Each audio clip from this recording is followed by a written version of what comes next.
नमस्कार साथियों, आज हम आपको बताएंगे भारत के अंतिम गांव के बारे में, जहां से होकर जाता है स्वर्ग जाने का रास्ता। जी हाँ, पांडव यहीं से होकर स्वर्ग गए थे। और आज हम आपको बताएंगे माणा गांव के बारे में। और आज हम आपको बताएंगे कि क्या है यहाँ की विशेषता, यहाँ पर कैसे जाएं और यहाँ पर कब जाएं। ये सभी चीज़ें आज हम आपको बताएंगे अपने इस वीडियो में।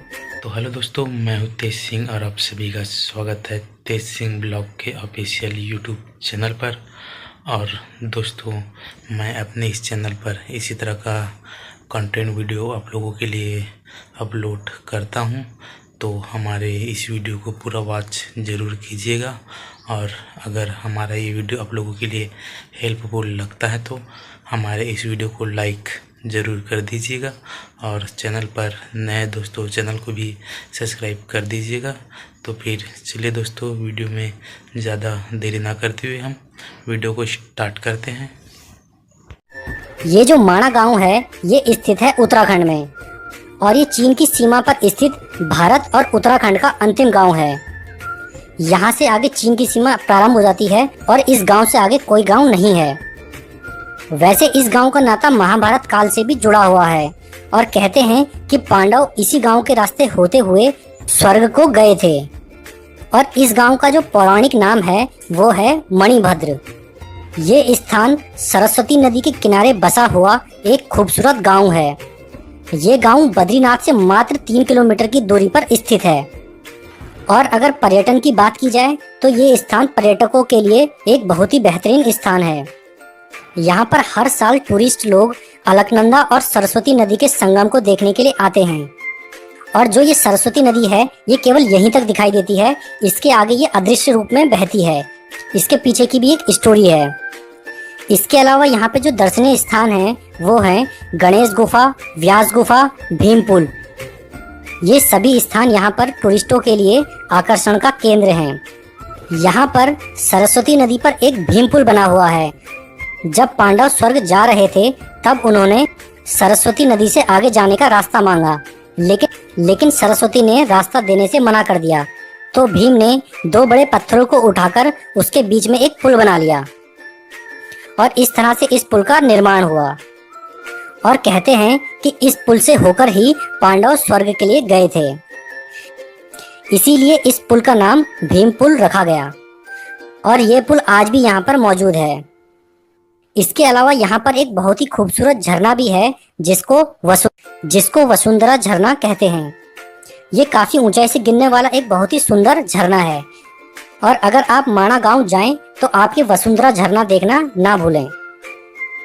इसके अलावा यहाँ पे जो एक प्रमुख स्थान है वो है व्यास गुफा।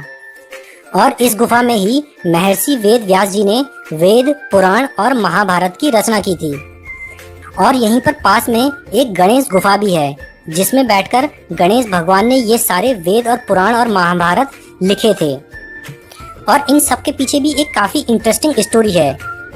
कहते हैं कि जब वेद व्यास जी ने वेदों की रचना की तो उस समय वेदों को गणेश जी लिखने का कार्य कर रहे थे।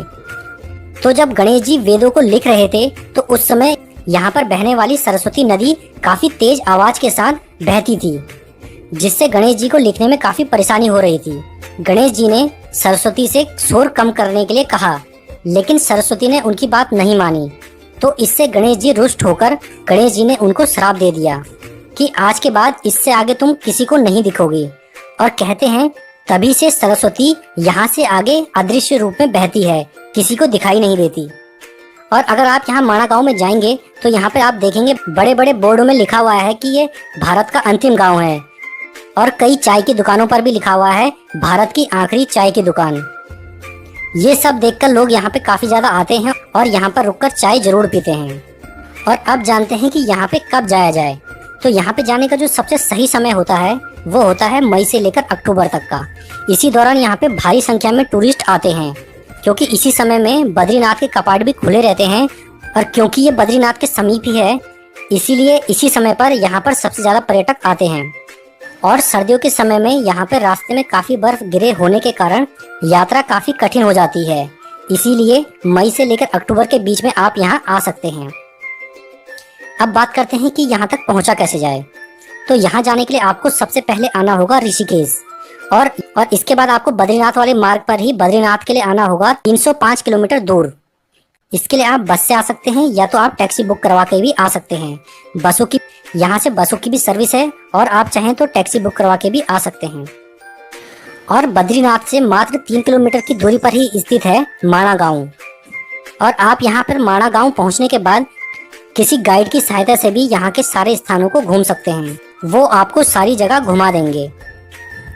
तो काफी खूबसूरत स्थान है ये माणा गांव, और अगर आप बद्रीनाथ यात्रा पर आएं तो आप माणा गांव भी जरूर आएं।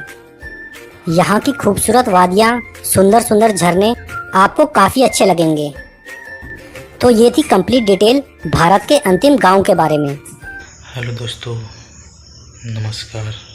मैं हितेश सिंह, और आज का हमारा ये वीडियो आप लोगों को कैसा लगा कमेंट करके ज़रूर बताना, क्योंकि आप लोगों की एक कमेंट हमें बहुत ज़्यादा मोटिवेशन करता है और हमें नया नया वीडियो क्रिएट करके लाने के लिए प्रोत्साहित करता है। तो दोस्तों, हमारे इस वीडियो में ज़रूर कमेंट ज़रूर करना, और वीडियो अच्छी लगी तो वीडियो को लाइक करना।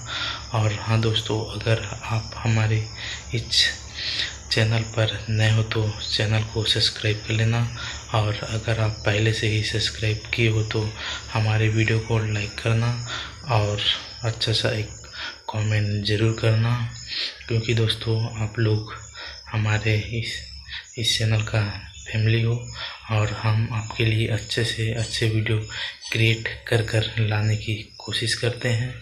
तो हमें एक सपोर्ट करने के लिए हमारे चैनल को सब्सक्राइब ज़रूर करना, ताकि हमें बहुत ज़्यादा मोटिवेशन मिलेगा।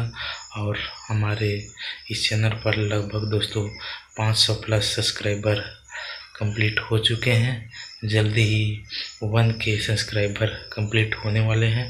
तो अपने इस भाई को सपोर्ट करने के लिए इस चैनल को सब्सक्राइब ज़रूर कीजिएगा। और दोस्तों, हम आपके लिए इसी तरह का वीडियो इस चैनल पर अपलोड करते रहेंगे। तो दोस्तों, मिलते हैं फिर एक और न्यू वीडियो के साथ। तब तक के लिए नमस्कार।